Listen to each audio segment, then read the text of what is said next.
Advisory Council for District 204. Our organization represents the 28,000 children in our school district and their parents on issues of equity, inclusion, and diversity. Our mission is to advance the district's commitment to equity and educational excellence. This topic is one that is extremely important to our parents. For the last 7 years that I have been the chair, we have had this topic as a discussion in our monthly meetings every single year. And every year it is one of the most eye-opening, most number of people that come, and the information, the feedback that we get is that we need more information, we need more training, and we need to recognize the signs in our own children and how we can be of help to other families. So organizations like Sanjeevani and our two speakers are doing a great service to our community. There are a lot of children in pain, there are a lot of parents in pain, and they need to know that it's okay to reach out to organizations, to reach out for help, and that there are people here to listen to them, to care about them, and to point them to the right resources. So thank you, Sanjeevani, for putting this together, and particularly to our two speakers, Linda and Sudarshana. Thank you for your bravery and for your advocacy. We appreciate it, and you are changing lives by what you are doing. Thank you so much, Saili. So, why have we joined in? We talked about suicide prevention, saving ourselves, saving our youth. Unfortunately, with the stresses everywhere, lifestyle changes, suicides are happening. What causes someone to self-harm himself or herself? Is it that the pain becomes so unbearable that becomes the only choice? Unfortunately, what has happened, we cannot bring it back. We cannot bring it back. But with advocates such as Linda and Sudarshana, who lost their teenagers to suicide very recently, they are trying to help other families so that we can prevent unfortunate incidents such as these. Youth is our future. And not to say nobody learns suicide prevention 101. Do we? We do not, right? So we want to welcome Linda Pacha and Sudarshana Biswas to our session. We'll be beginning with Linda first, and then it will be followed by Sudarshana's talk and discussion. Everyone will be on mute, but you can send in your questions through the chat or through the session afterwards. So who is Linda Pacha? You will hear her and you will see her also. She is a founder and president of Nick's Network of Hope, an attorney, public speaker, and author of a very popular book called Saving Ourselves from Suicide, Before and After. How to ask for help, recognize warning signs, and navigate grief. Very, very important. Sudarshana Biswas is a mom, and unfortunately, she also lost her only child to suicide very recently, but now she is an advocate to help other families. And we are very thankful to both these strong moms who are here. So without much ado, we'll proceed, but I would like to thank three attendees, Anjali, Stephanie, and Ophelia. You were the 5th, 10th, and 15th person to register. And as promised, you will be mailed a copy of the book written by Linda. And of course, anyone can always buy this book on Amazon and different other sites. So without much ado, Linda, please welcome, and please show us what you have, and we are ready to listen to you. Well, hello, everybody. Thank you so much for allowing me to talk with you today. I really appreciate it. It's a big honor. We lost our son, Nick, to suicide. He was 19 years old and a freshman at the University of Minnesota. It was just 2 weeks before the end of the school year, and we almost got him home. So I'm here today because we've learned some valuable information after we lost our son that we want to share with you now so that you can take it and apply it in your circles, with your family, your friends, your coworkers, friends of friends. Use it, help others, and save lives. Before I get started, I just wanted to give you a little bit about my background. I have a bachelor's of science in psychology, and then I went on and did postgraduate work in clinical psychology before graduating from law school. I practiced law for several years before I raised my family. I tell you this not to give you my academic resume, but to share with you that even with a psychology background, it's easy to miss the signs, the warning signs for suicide. So we all have to learn the risk factors and warning signs and keep our eyes peeled. Now, I'm going to start my presentation here. Hold on 1 second.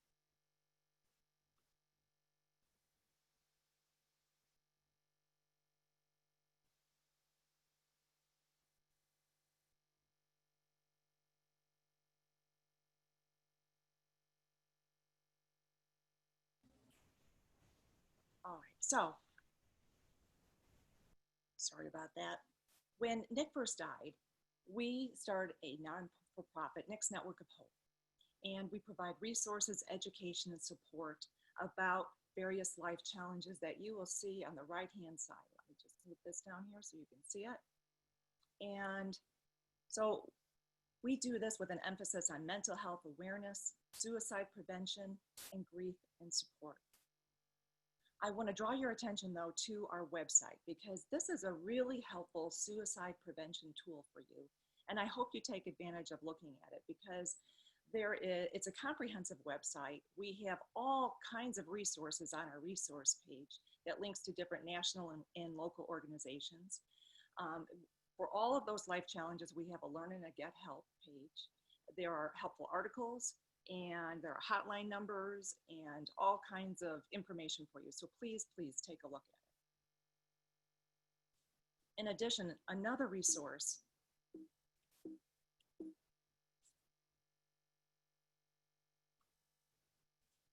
is our book, Saving Ourselves from Suicide, Before and After. How to ask for help, recognize warning signs, and navigate grief.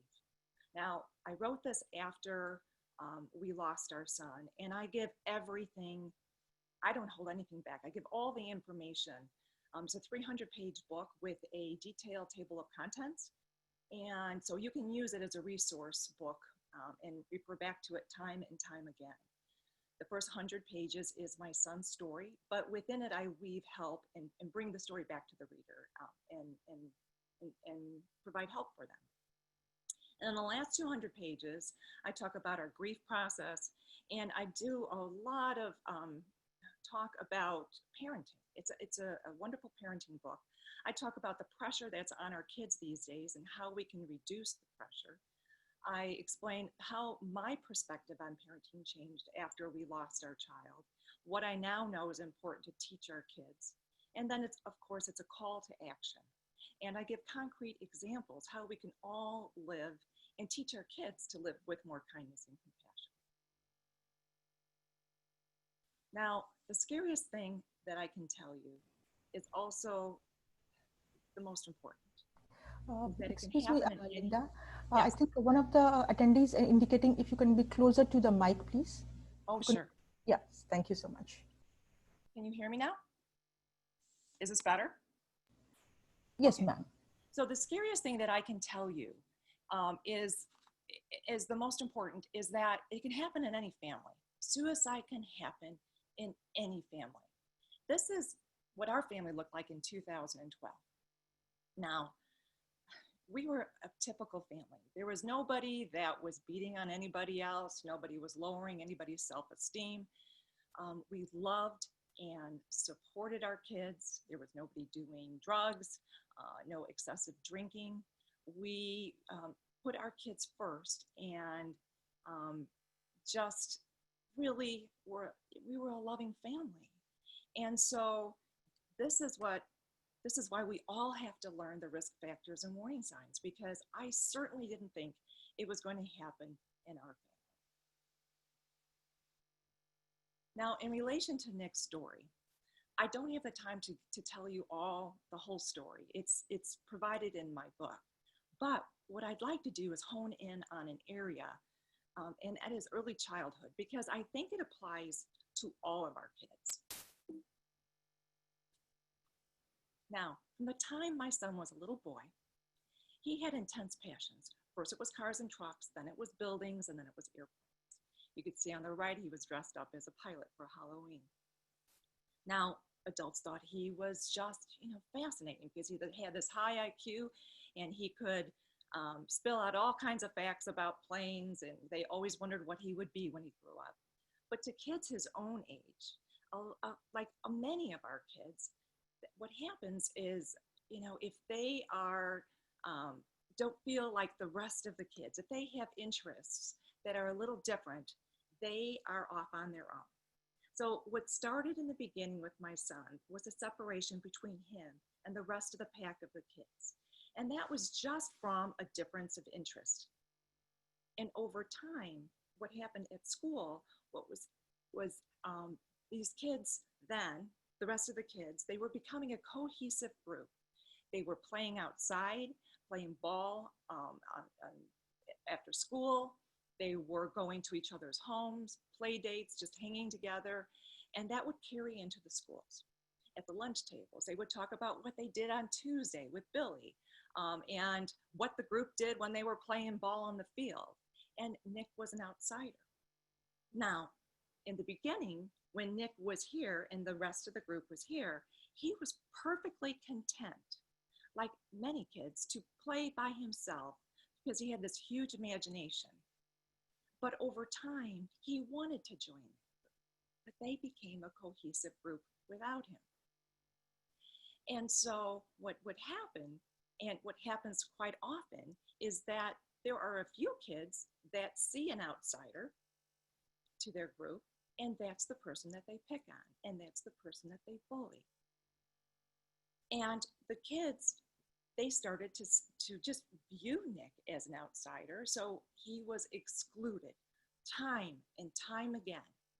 And what happens with these kids, again, Nick represents a lot of kids with high IQs who are introverts. What happens is that they become the lone wolf. These exclusions become more painful and more painful. And as they keep on excluding the child, they become rejections. And not a rejection as, one day not going to someone's house, but as a rejection as the total person. And these rejections start piling up one after another after another. And what happens is the pain that happens below festers and can sometimes become a mortal wound. Now, a lot of times these kids, they start off not wanting to be part of the group, but then they can't get into the group. They always feel like an outsider. So what can we do about this?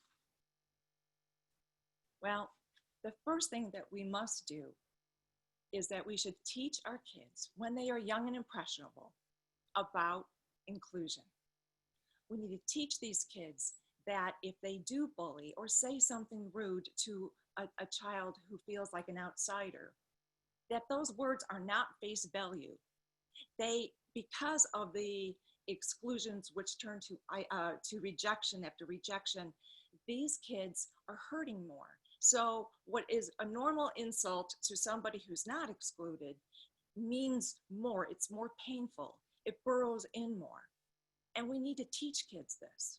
We need the whole concept of kindness and compassion. We need to instill it into the young.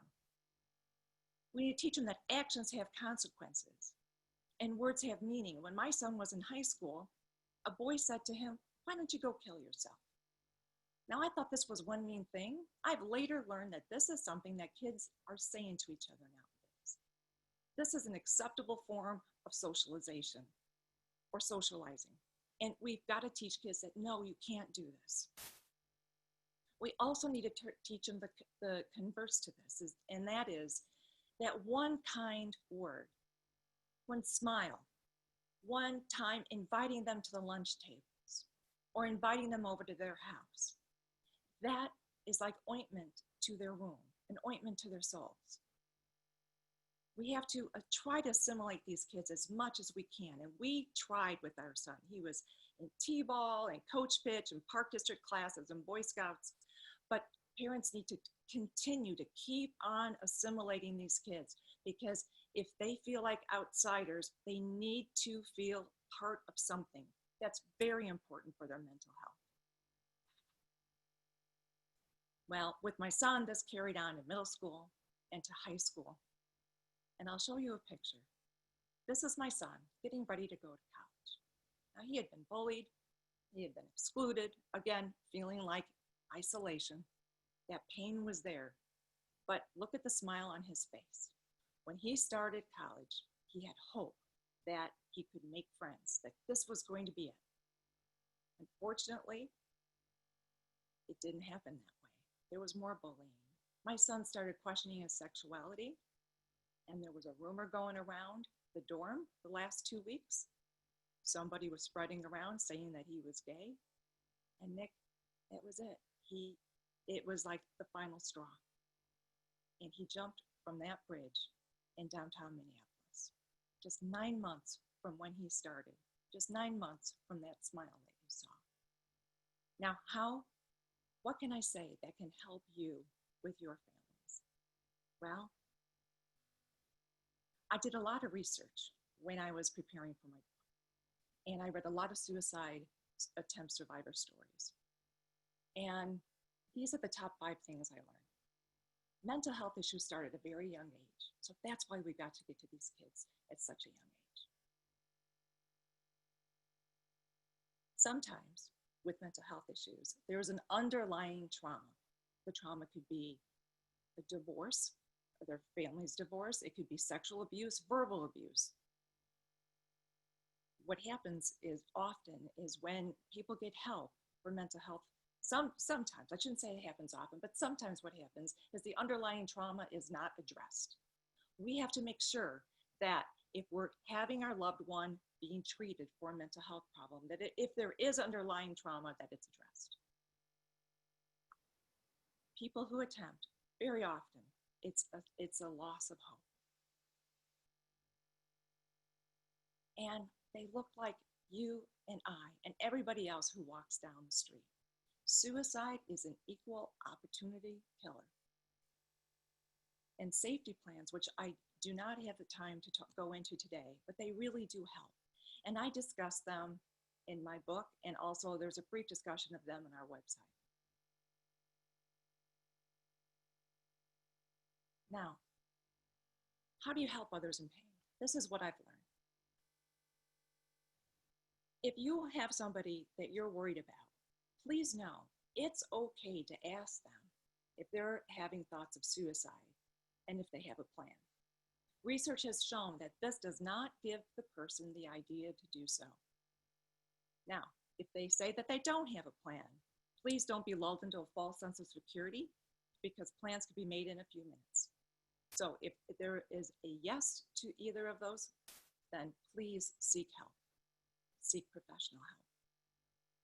Listen and ask open-ended questions, and don't try to fix all the time with your loved ones.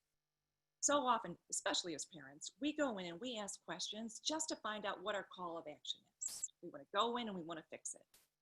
Sit down, have a conversation with your loved ones and ask them open-ended questions and lean forward and listen.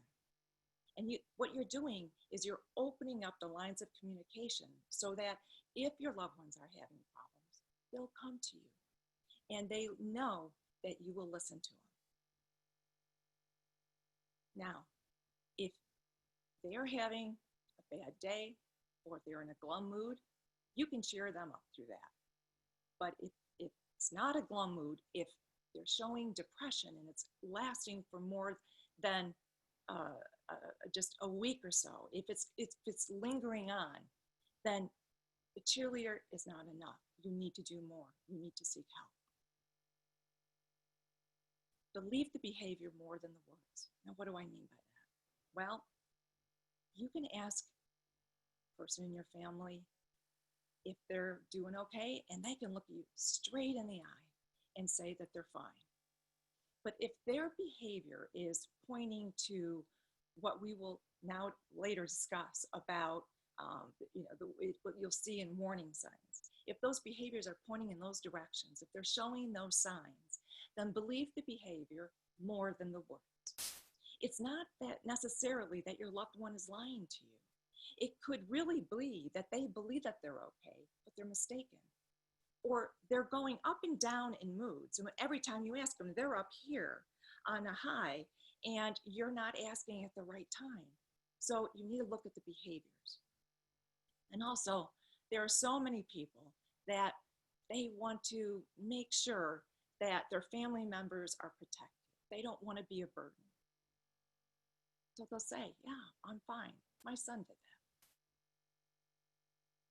that. And if your loved one is having difficult time with the normal challenges in life, and more so than ordinary, that if they want to move away for college or a job, please consider having them move away just in a car ride distance so that you can see them in a day trip.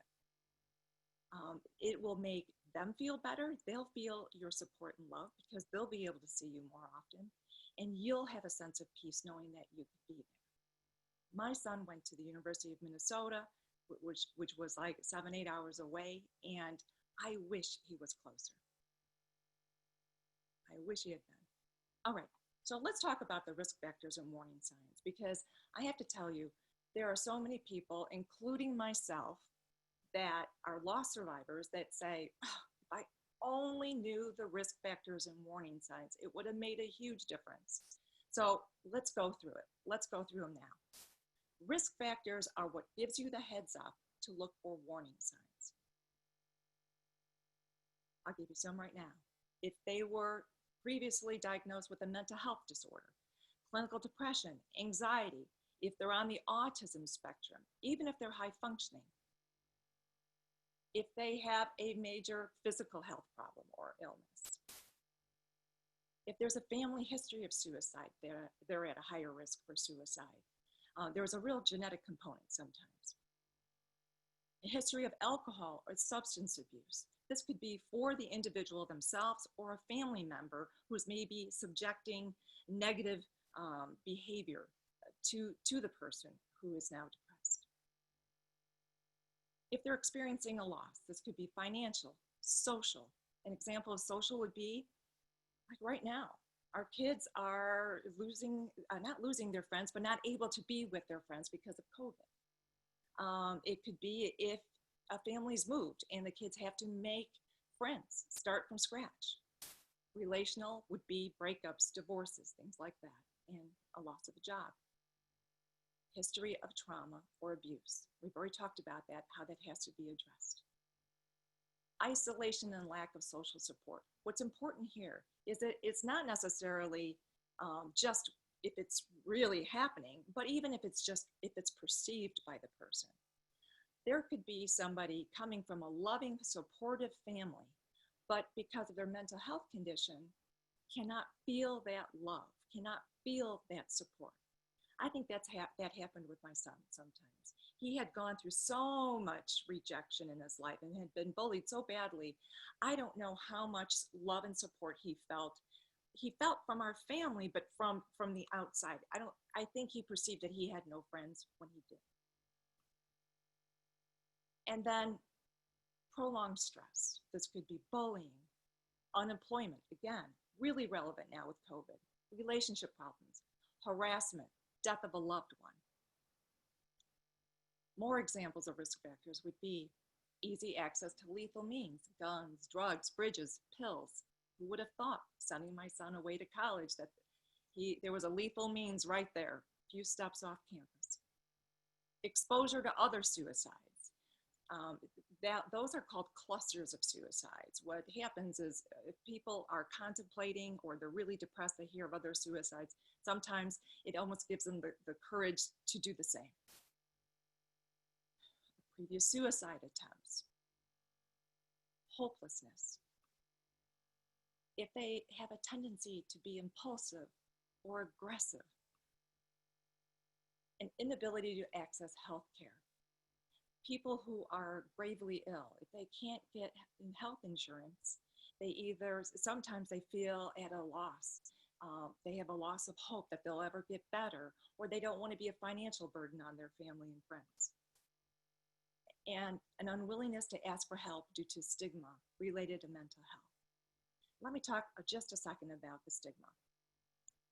We do not feel bad or like failures if we go to a doctor if we had pneumonia or if we had a bad flu.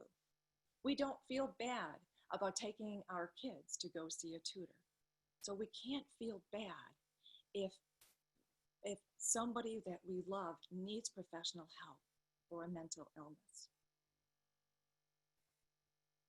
Now, I'm just going to read through some of the verbal warning signs quickly so that you get a feel for what it would sound like. I want to kill myself. I want to die. I wish I could just leave this world.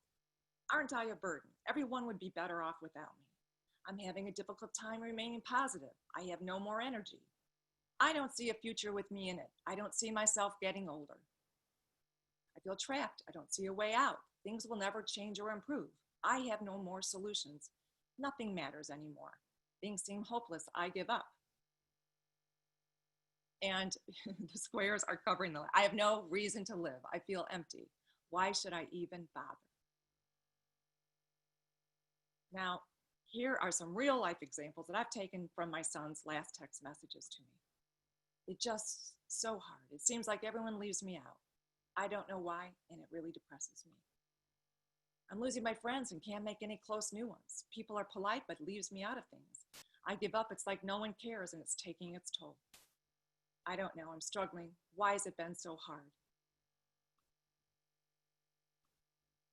Now, I'm going to give you examples of emotional or mood warning signs. Depression, rage, irritability, anxiety, agitation, humiliation, hopelessness, worthlessness, extremely low self-esteem. Sudden change from sad, depressed to calm and happy. Now, on the surface, that looks like it would be great, right? But what happens, and this happened actually with my son, in hindsight, I saw this, that he was depressed, and we finally decided to take his life, whenever that was. He all of a sudden was happy. He seemed calm. I thought he was getting better. I thought when I saw him that last weekend that he was doing well. But he had already made up his mind, probably, I would imagine, to take his life, and that's why I was seeing that calm and happiness. Extreme guilt or shame. It could be for feeling guilty, not being able to concentrate because of a mental health problem to study, and then the shame of getting low grades, loss of interest, intense loneliness, resignation to circumstances, a defeat. They just give up, feeling tired and exhausted all the time. And now the behavioral signs, withdrawing or isolating from family and friends, saying goodbye to family and friends, and making the circuit to visit or call family and friends one last time. Now, this may not happen all like in the last few days. With my son, again, in hindsight, we saw for maybe the last year or so, he started saying his goodbyes. The summer before he died, he went to Kansas and said goodbye to his grandmother. When he came home for spring break, he gave each one of us our own day with him alone. We went to the zoo. My husband and my son went to the museum. We thought he just wanted a day with us, and we were thrilled. We didn't know that. That was his way of giving us a special day to say goodbye. Giving away cherished possessions. My son was putting his trinkets and his knickknacks in my office. And I even said to him, Nick, man, give it to Goodwill. What are you doing? I didn't realize. He was actually he knew I would want them afterwards. Increased use of alcohol or mood-altering substances to numb the pain. Researching or looking for ways to end life. This is where a computer search, a history search sometimes comes in handy. I believe in privacy, our kids having their privacy, but man, I wish I would have checked on his computer. We did notice that he was wiping out histories at times, but that's kind of key to see if they're doing searches. Making a suicide, again, it's research to make a suicide plan. Stockpiling drugs, buying a rope, buying a gun. Acting recklessly, driving a car fast with extreme speed or taking other sort of extreme risks. A change in eating habits, personal hygiene going down. My son was always, he had perfect personal hygiene. And I noticed his hair was greasy in the back, even though he took a shower. He must have been depressed and wasn't getting in the back, his hair in the back. Frequent intense crying or crying episodes that are out of character. Feeling unbearable pain, emotional and physical. Putting affairs in order, making a will or trust, safety deposit box. For kids, it might be giving away maybe one of their pets, like a pet turtle, to a friend, or giving their school books away. Sudden drop in grades, a lack of interest in work or school, inability to complete assignment or tasks, trouble thinking, concentrating, remembering and making decisions. I saw this in my son at the very end. And a sudden intense interest in death and an afterlife, reading books on near-death experiences. So those are some of the risk factors and the warning signs. Please make yourself a note of them. You've heard them once here. Again, I have them set out in my book. They're on our website. I expand on everything. I encourage you to read more about my son's story. And thank you so much for allowing me to give you what I've learned. Thank you.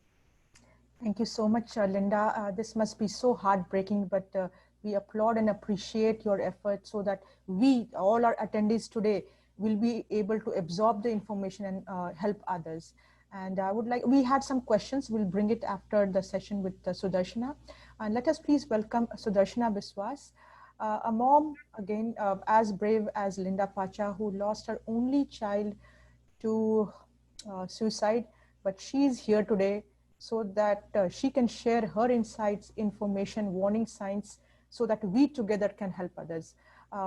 Sudarshana, please welcome, and stage is yours. Would like to see you and hear you now. Hello, everybody. I'm Sudarshana Biswas, and my whole career had been reading bodily cues and connecting with people so I can do my job well. So I have been in property management, customer service, administration, so meeting with a lot of people. So I always took pride that I am in cue with my son's feelings. And my son was always diagnosed like over the chart intelligent. His IQ level was very, very high. When he was like 3 years old, he was already reading books, doing multiplication, division, things like that. So he was always looked upon as a very happy-go-lucky child. He had lots of friends. He never had any problems making friends, but people, I would say that kids did have a little trouble understanding him. So he was always looked as different. That's a little bit about my child. So he was in his junior year. He was actually the youngest junior in the school of Stevenson School. And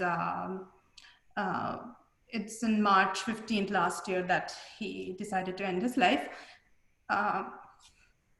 No warning signs. Now, if I look back, I do see a couple of things that if I would have noticed that time, maybe I would have reacted and done something. So before I go into my son's suicide case, I would like to talk about like asking for help. Like before we ask for help, we have to ask question to ourselves as parents that are we setting them up to be able to ask questions, like ask for help. It's not easy for children or anybody to ask for help. And especially with my son, it was very hard. So now I'm a preschool teacher and I am trained in Reggio style and Reggio style teaching as well as conscious discipline, where I'm dealing with I'm dealing with very, very strong-willed children, 18 children. So what we teach them is that if you have a feeling, please come and share. So we have a safe place in our school where we don't say it's a timeout, it's a safe place. You're feeling angry, you're feeling frustrated, come and talk. Tell me, it is okay to feel those feelings, genuine feelings. So we are building the trust there. So that has to be continued at home too. So if we say, generally what we do is that when we see a child is talking about anything negative, anger or frustration, we say, oh, let's not talk about it. Or maybe we are just giving them a lectures, trying to tell them, oh, let's be helpful, not use hurtful words. We are not really addressing that feeling. It's a genuine feeling. We have good feelings and we have bad feelings. So as adults, if we can express them, why won't the child? So when the children are seeing us, that we are expressing our feelings the way we want as adults, but they are being stopped, they take this as a hypocrisy. So they are kind of seeing that, oh, my parent can say I'm angry, but I can't say that I'm angry about this, or feel like, okay, I feel like punching somebody or hitting somebody. I have the right to feel that way.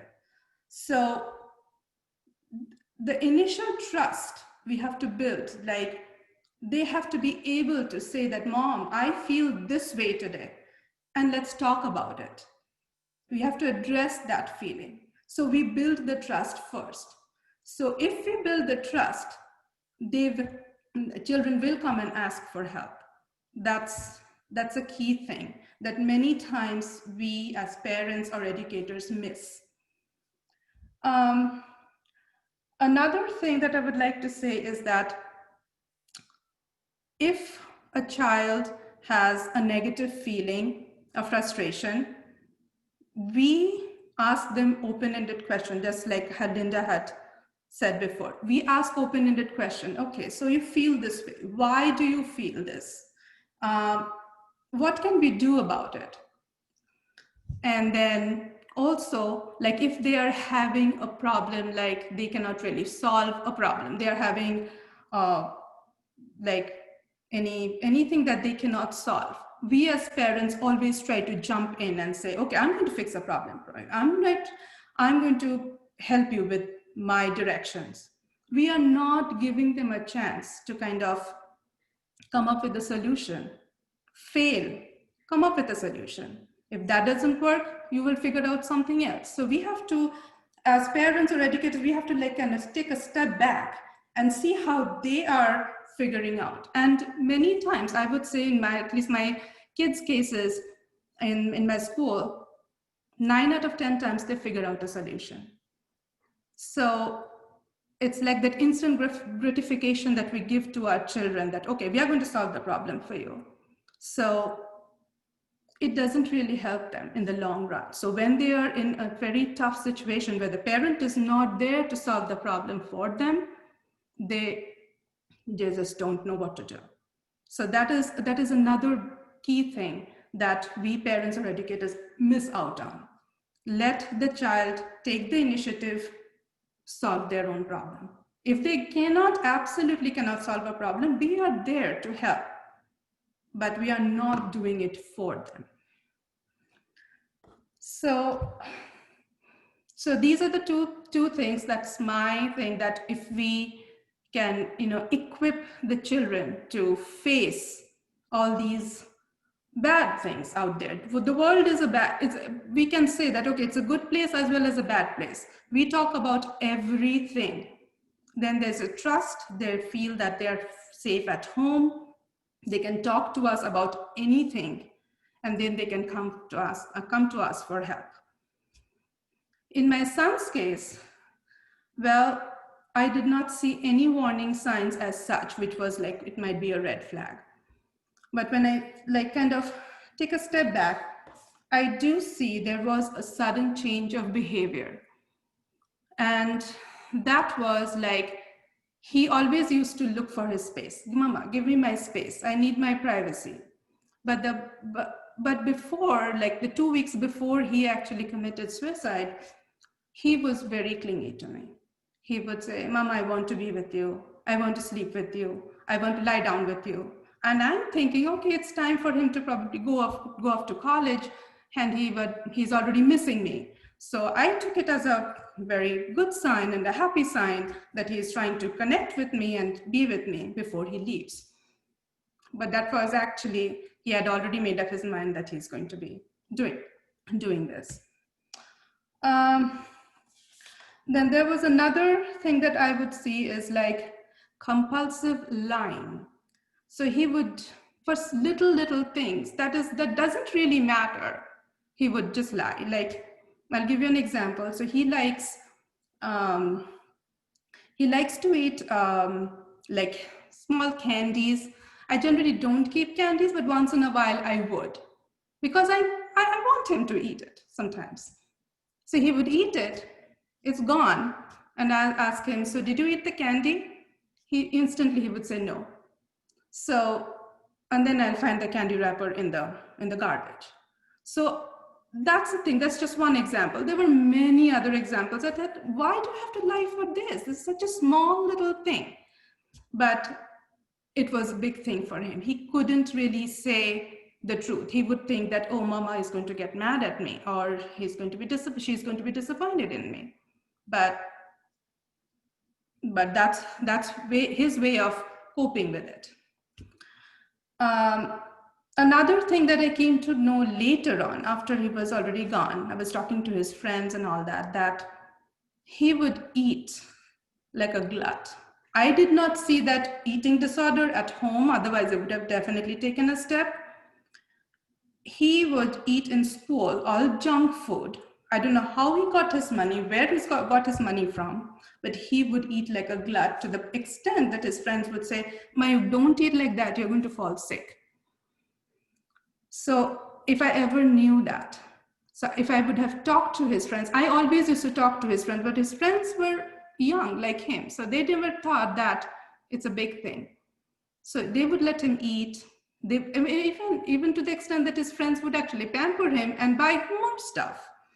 So later, that's one thing when you see a disorder, eating disorder in your child. That's a big thing.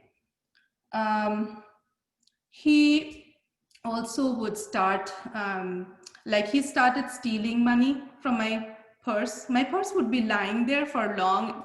Nobody touched it. But then later on, money was missing.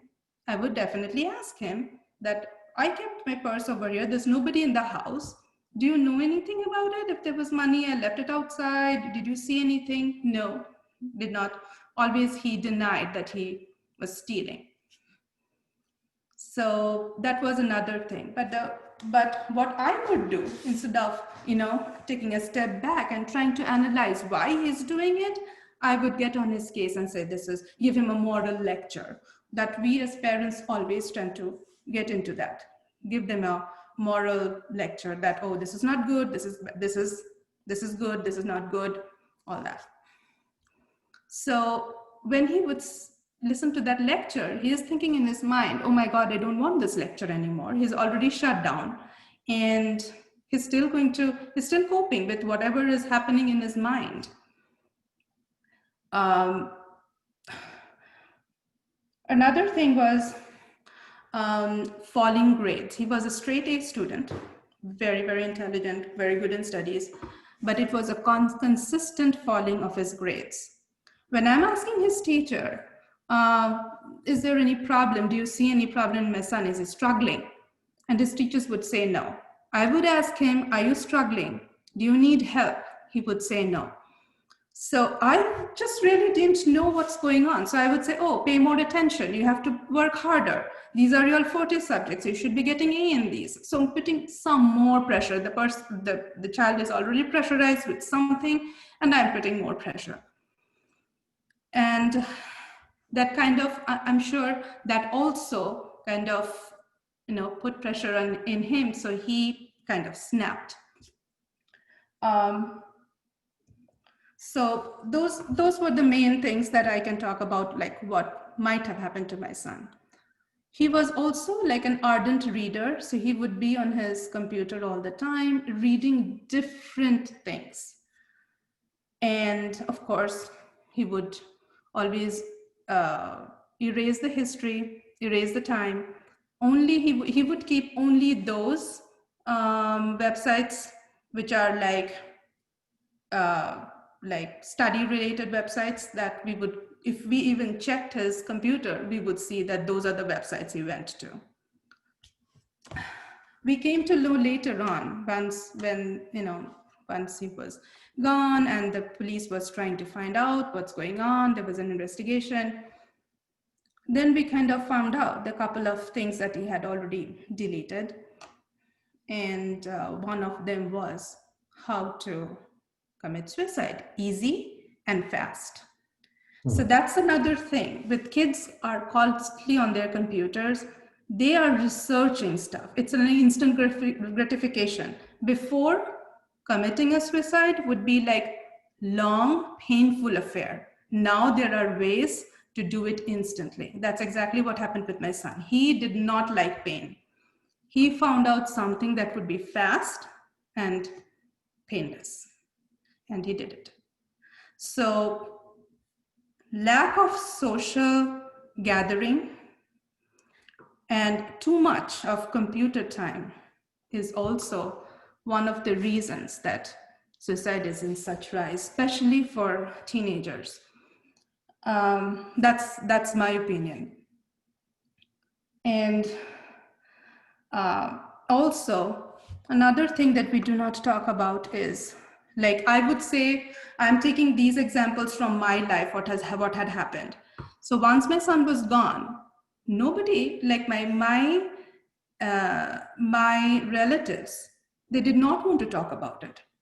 So they're saying, they're just not talking about this suicide thing. Okay, but this is something that is important. We should be talking about it because it's a taboo. It's something that is wrong. They shouldn't be doing it. They're coward. That's why they did it. I mean, so many things. And then also they would say, oh, why did he do that? Because there was some girl-related issue. The girl rejected him. No, nothing like that. But there are these little things that, that kind of cause this stigma, the stigma that is there, and the taboo that we don't talk about these things. And then we do not talk too much about the mental health. Like when we have a physical thing, we go to the doctor, we talk about it, but we have to remember that mental illness is also like a physical illness. It is part of it's part of our whole physical being. So if we can talk about physical illness, we have to talk about mental illness too. It is very much there, and it is nothing bad. It is nothing to be looked down upon. It is there, and it's treatable if we can, of course, see the signs. And then we have to give the kids the feeling that, I mean, that is so important to me today, is that you have to make their house, our house, our home, a safe place to talk about anything. So that has to start from the very beginning, from very, very small childhood, where we talk about all feelings, negative as well as positive, and how we deal with it. Not solving problem for them, let them solve it. They need help, they come to us. So these things will set them up for success, and also teach them how to ask for help. At the end, my coping mechanism, again, it's what I did. When this thing happened, there were a lot of organizations that came to me and said, okay, we can help you with the grief counseling, and why don't you come and join our group session, and this and that. And I was like, no, I am sad, I am mourning, I want to feel that fully. Because if I don't feel that fully, I'm trying to cover it up with this session and that session, it's going to continue. It's going to stay there, linger. Whenever I'm feeling sad, I'm giving myself permission to feel sad the fullest. So there are times when I'm like, I get up in the morning and I'm thinking, oh my God, today is such a tough day because it's like I dreamt about my son. My son is there. I feel him. I can't go to school today. I want to feel the sadness. I want to feel, I want to cry, I want to mourn. Take that day off, lie on my bed, cry, cry, cry. So it's out of my system. That is my coping mechanism. Another thing that I did is that I left my very successful property management career and I wanted to be with children, take trainings, to be with children, because that is helping me with this grief. I didn't have to go for any session. I thought, what am I going to do by going into these sessions where everybody is sad? They're talking about their sadness. And I know, yes, there are people who have gone through this pain and probably going through the pain, but still it doesn't help me. That's not what's going to help me. It's going to just add more sadness to, when I'm already sad, it's going to add more sadness. So I rather took a different step and I said, okay, I'm going to be with kids and I'm going to help them because they are such emotional kids. They need somebody to kind of be able to talk to, that safe place. So we have created a safe place in the school and say, okay, you know what? Oh, you are very sad today. You are crying. You have your eyebrows are all furrowed. Probably, how do you feel? Give them give them the language. They like say, how do you feel today? Do you feel angry? Do you feel frustrated? Do you feel happy? And they say, now they can name their feeling. And then if it's a sad feeling and they don't want to talk about it, we take them to the safe place and we talk about that sad feeling and what we can do to help. Sometimes they say, Miss Sudhi, can I get a hug from you? Yes. If that's going to help you with your problem, absolutely. Oh, Miss Sudhi, I want to punch this person on the face. Okay. What do you want me to do? How can you solve the problem or this feeling? Can you read me a book? Okay, fine. So things like that. So when they feel that they can talk about their negative feeling with the adults, they are already setting up for success. So that's all I wanted to tell you. So much, Sudarshana. I think these insights have been, so useful, and we have many questions. I know our time is till 4, but we're going to stay until 4:15 if it's okay with everyone. I have some questions. We'll begin with both of you, Linda. Linda, one question was your son on spectrum? Yes, he was. At the time, it was still called Asperger's. And he had given away some clothes junior year in high school. And if you knew my son, when he said, oh, but Mom, I'm a spoiled Naperville kid. I want to give some of my stuff away. It would seem like a plausible explanation coming from him. But we also knew, I had heard that was a warning sign. So we took him to 2 psychologists because he was a junior in high school. He would be going away to college the following year. And we wanted to make sure that was going to be okay. And they both said, nope, not suicidal. And he would be okay to go away to school. But one of them said that he was the highest functioning Asperger's kid, which is now, as we know, don't know, that's on the autism spectrum now. So he was the highest functioning Asperger kid that he had ever seen, which is very difficult for a couple of reasons. Because if somebody is disabled and can be viewed physically, people can cut them slack because they know that there's a disability. But if they're high functioning on the spectrum, if they have a mental health issue that they cannot see, then if they act a little quirky or if they say something inappropriately or don't pick up on a social cue, kids are, they can be ruthless because they don't understand that there is a special need there. So much, Linda. There's a next question for Sudarshana. You had mentioned that your son was really bright. Was he in any kind of a self-pressure to excel in everything? Um, I think so. But see, the thing is that I never got to know all that. He camouflaged so well, always that happy-go-lucky kid, but he was suffering silently. So his friends didn't know about it. Uh, I never got a clue. I was constantly with him, but I never got a clue that he is suffering from this.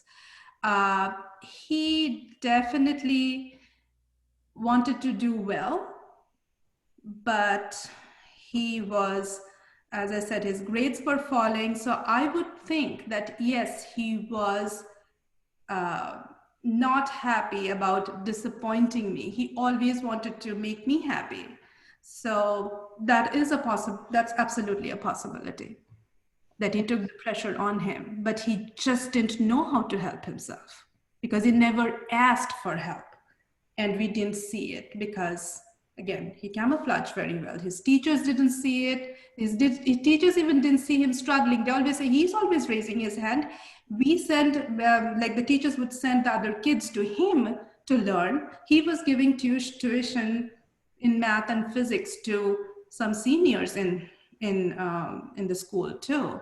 And many kids, later on I came to know in the funeral time that many kids, whoever was depressed, sad, or having troubles in studies, they would all go to Mayuk. So it was a very complicated situation. I mean, I just didn't get any cue that he was doing something. He was thinking something like that. So thank you, Sudarshana. Self-created pressure because he was not doing well in his studies, because he was probably depressed. And I mean, that's the best way I can say, because there was not any other warning signs that I can talk about. If I can piggyback on that a little bit, and that's the problem with the high IQs and the high functioning kids. I cannot overemphasize this enough, that they are very crafty at, if they don't want you to know that they're having a problem, they're very good at covering it up. Yes, that's I agree. So important to be familiar with the risk factors and warning signs, and not just read them once, but be familiar with them, and then be able to read between the lines. Yes. Okay. So Linda, the next question for you. You had mentioned that sometimes it may be easier if a child going to college is somewhere close that you can visit him. So was your son being in Minnesota helpful, especially during the last 1 week or before that? Well, being far away was difficult. I went there for, Mom's weekend. We talked on the phone always. We saw him during breaks. And that last weekend, when that rumor was going around about him, he called home and said he was having the worst weekend of his life. I flew out immediately. I was there that last weekend. I talked with him. I got there Saturday night, talked with him all weekend. I thought that he was feeling better. I even got him to laugh a little bit, talked about the rumor, and was staying on campus in a hotel room. And the plan was he was going to stay with me for those 2 weeks, the last 2 weeks of school, get off the floor where the rumor was, and then we would fly home after finals and drive back and pick up stuff. But Monday, instead of going to class like he said he was going to, he walked to the bridge. So sorry to hear that, Linda. I was actually even there. But yeah, absolutely. If I wish we would have had him a car ride away where you could make a day trip back and forth. I do. So question for both of you, if either of you can answer. There are counselors in the schools. Do they inform parents right away if they sense something wrong with the child? As kids don't talk a lot about what's going on in the school. If either of you can answer. There were a few times when my son was in middle school, that he was having trouble with his social interaction, and he was probably being a little bit angry or anxious. They did inform me, but things changed after that. So they did inform me. They had those social so the counseling classes, they had to go and, go and sit and talk about their feelings and everything. But I'll tell you one thing is that, again, as Linda just explained, that these very high IQ children, they are very crafty at hiding their feelings. And I would say that's what my son had done. So after a few sessions, I said, oh, he's fine. He's fine. He's ready to, he's okay. He doesn't have to come anymore. He goes to high school. The first year was fine. And after that, he was back to his, crafty self, where he was getting in trouble. We would come to know, but it was not that he had to go to a counselor to talk about it. And he was not being watched for suicide or any sort of trouble as such that I know. So that's the best way I can answer this question. And my son went to a private high school in town. And I will tell you that he spent many lunchtimes in the counselor's office eating lunch because he felt like an outsider at the lunchtime, with a couple other kids who were also having social difficulties. And no, there was never any discussion about anything that they discussed. They never gave me the heads up that Nick was struggling. After he died, we went into the school because my daughter was still there, and one of the teachers there said, oh, we thought Nick was getting better. And my husband and I just looked at each other like, wow, that kind of would have been good to know that there was something there. Every time we went to parent-teacher conferences, my son, he had really glowing reports. And it was always like, you've got the nicest kid and he's doing so well in class. And there was no discussion of any sort of social problems or anything. And so a point that I want to make is that sometimes families can be so close to their loved one. You're right there. You are helping them. And if your child doesn't lie to you, then everything that you hear from them, you believe. If they say they're not having a problem, you believe them. And so that it gets to be a problem because you're so close. You want to see your loved one in the best light. That's why it's important for counselors and for any of us. If we see something wrong with somebody and we get that gut feeling like, oh, something's wrong with that child, and you don't think the family knows, you need to speak up and say something. Because it could very well be that family has no idea, that they're so close to the situation that they are clueless. So please, please always say something. Linda, one more question for you. Did your son ever cry in front of you in talking with you, or if you're reporting any kind of an abuse? Did he actually cry in front of you ever? He did. He would be in tears off and on when he was bullied at school. Mom, how could somebody be so mean? It happened in middle school, in high school, in college. Mom, the guys come in and they ask my roommate to go to lunch or to dinner, and they treat me like I'm invisible. How can it be so bad? And then right at spring break, my son died April 29th. So it was right before, like a month before that spring break.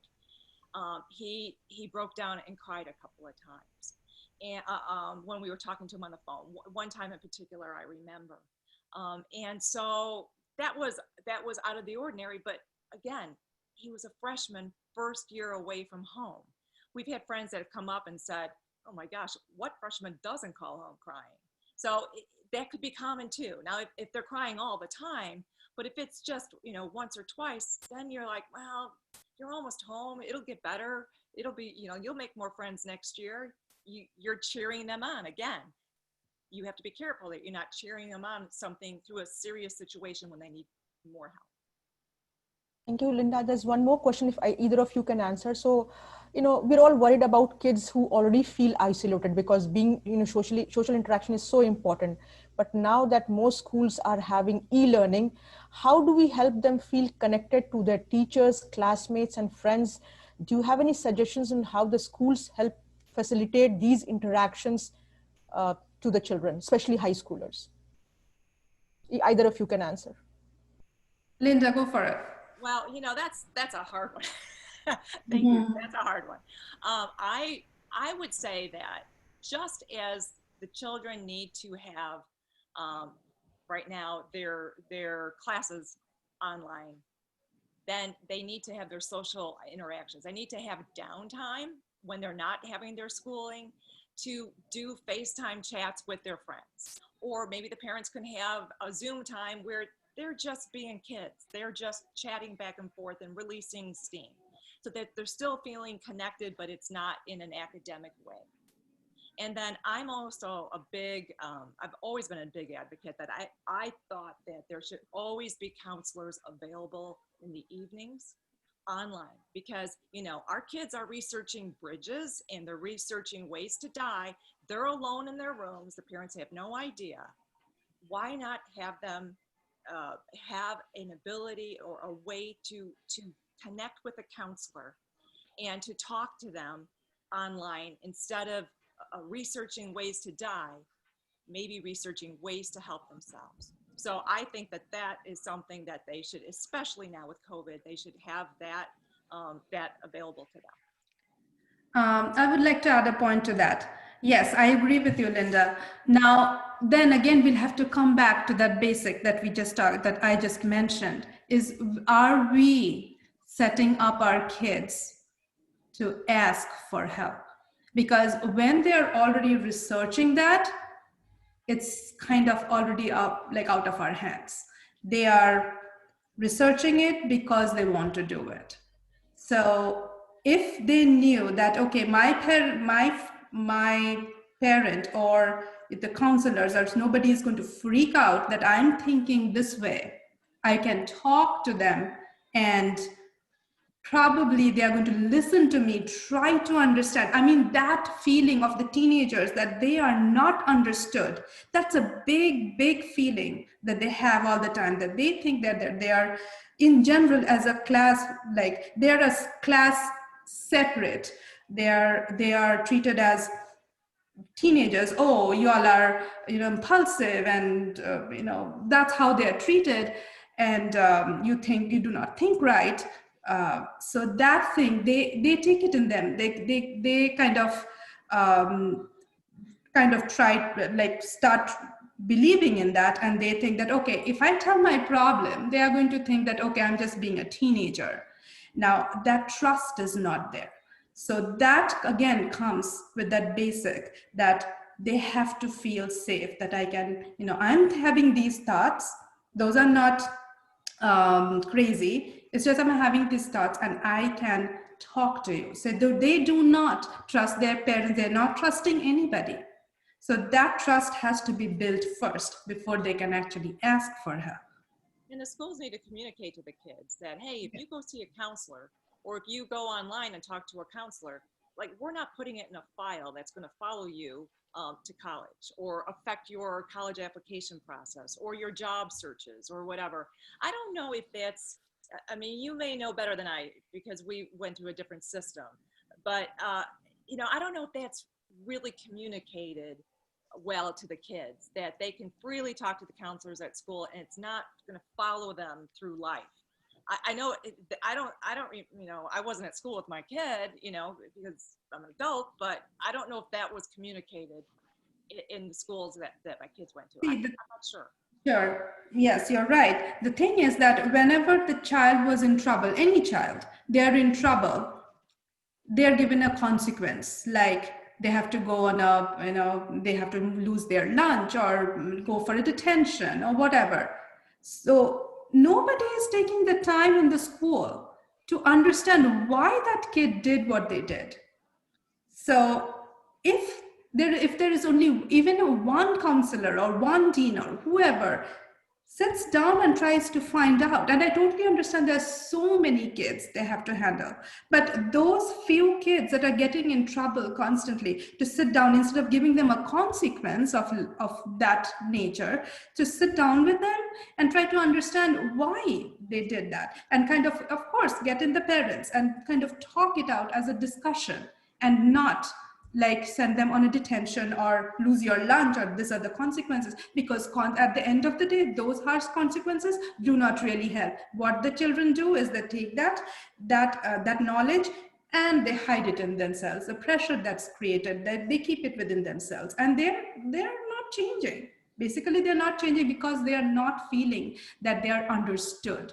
That's just a cry for help. That getting in trouble is basically cry for help. So what is the underlying situation? Why are they doing it? So again, that's the trust issue. So the child cannot really talk to the counselor, because if they go and say the counselor that, oh, I'm having these thoughts, the child doesn't know how the counselor is going to react. So he doesn't have the trust. That's what I feel. So thank you both. I think we have still some questions, but we will reach to you both separately and you can answer them and we'll put it on our website. And once again, and as a closing note, I would like to say, Sanjeevani, a nonprofit, operates 24/7. And, you know, sometimes in the last 3 months, our calls in the middle of night has increased threefold, right? In fact, we get a call every second day in the middle of the night. And in the last 12 months, there have been 3 youth called us, teenagers, because they had a thought of attempt to self-harm. So the thing is, it's happening, but yes, a Sanjeevani team was able to help them rethink their decision to say, you know, what they're thinking is perhaps not the right way. Now, Sudarshana, Linda, you have shared a lot of information, and all of our esteemed audiences, thank you so much for listening. One point we call it out as, you know, from Sanjeevani, when these kids, they said, you know, we got a D grade or we got an F grade, you know, parents often say, it's okay, you know, next time do better. What a small message to all parents who are there, if it's a D or an F, let them know it's not the end of the world. I'm with you. Hug them, love them, and say, what is it? It's a D grade, doesn't matter. It's if you have to repeat a year or a semester, what's the big deal? You are still my son. I'm your mother, father. We love you. Sometimes the kids, they need that reinforcement to say, mom, dad, you're always there. And, you know, as parents, we love our kids to the best of what we can. But Linda, Sudarshana, once again, you know, what you've shared is simply priceless, because each of us, each of our 50 attendees and the Sanjeevani team will take those nuggets and we are going to move forward to the community and share it so that our youth is a future and they are there. So once again, everyone, thank you. The recording will be available. Thank you, PDAC, for your support as co-host. Linda, Sudarshana, many, many thanks from all of us. Thank you. Have a great evening, everyone. Linda and Sudarshana, if any one of you want to have a separate chat or you know, conversation with either Sudarshana or Linda, please send an email to info@sanjeevaniforyou.com. We will connect you both and then you can take the conversations anywhere. Linda's book is amazing. We have read, all our Sanjeevani team have read. We have learned so much. I'm going to look at that bridge in close contact now, Linda, going forward. And again, have a great evening, everyone. Thank you, everyone from Sanjeevani. We'll pause the recording. Bye. Thank you. Thank you.